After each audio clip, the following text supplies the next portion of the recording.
This is the story about Emma. Once upon a time, she kissed a frog, thinking he was a prince.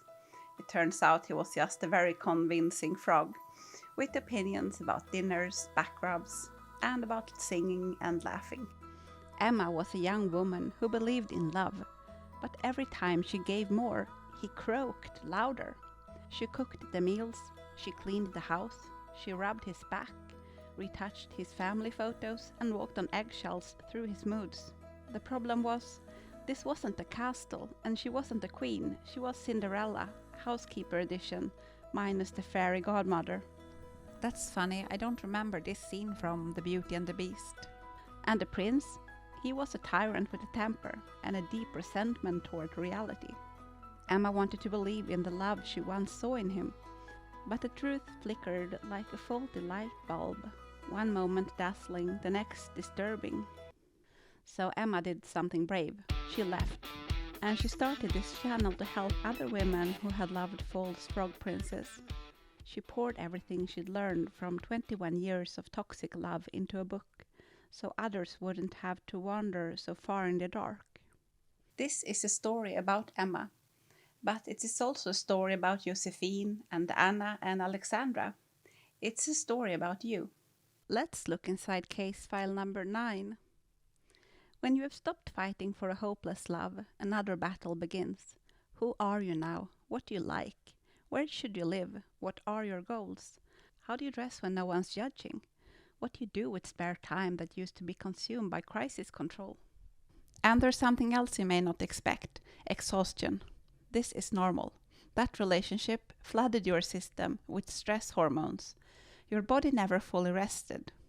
Now, finally safe, your body crashes. Let it. This is not failure, it's repair. Even if it feels like nothing is happening, something is happening.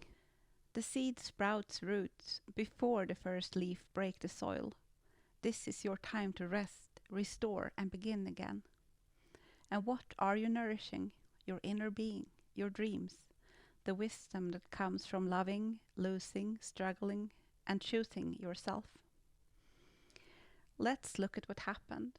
She got pulled in by the love bombing. Her kindness and loyalty were used against her. He demanded everything: her time, her focus, her soul. But he failed, because she is still here, and stronger than ever. She just needs nourishment. Then comes the next step: rediscovery. You don't have to figure it out all at once. Start by asking, what feels like me? Follow what brings even a flicker of joy. That flicker is your compass. You may also find that your decision-making muscles are a bit wobbly. That's okay, they're just out of practice. Start small. Red socks or blue? Pasta or pancakes? Yes to an event or no? For each decision you make for you, no approval required. You rebuild trust in yourself. A year and a half ago, I would have asked him if these socks were too dramatic. But spoiler alert, they are not. When we are no longer able to change a situation, we are challenged to change ourselves. Rediscovery is messy. That's how you know it's real. Today's reflective questions. Did you notice you couldn't fully be yourself around him? That feeling was a warning. Remember it. What brings you comfort or joy today? Make more space for that. What would you try if you weren't afraid of failing? Create a small bucket list. Is there a decision you have been avoiding? Write down your options. Choose one step forward. Unmade decisions drain your energy. In a way, the relationship gave you something. It showed you your kryptonite. Now you get to build a life in the absence of those toxins, and life will return. If you're in the middle of this rediscovery, or just in the beginning, you're not alone. I wrote my ebook, How Could He?, as a companion for this exact part of the journey. It's full of truths, tools, and insights for every woman who is asking, who am I now? You'll find the link in the description below if you would like to explore it. Your new life doesn't start with fireworks.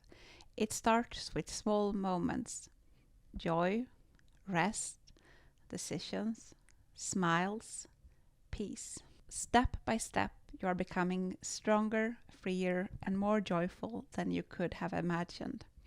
And the castle of the Frog Prince, that was just a bad dream.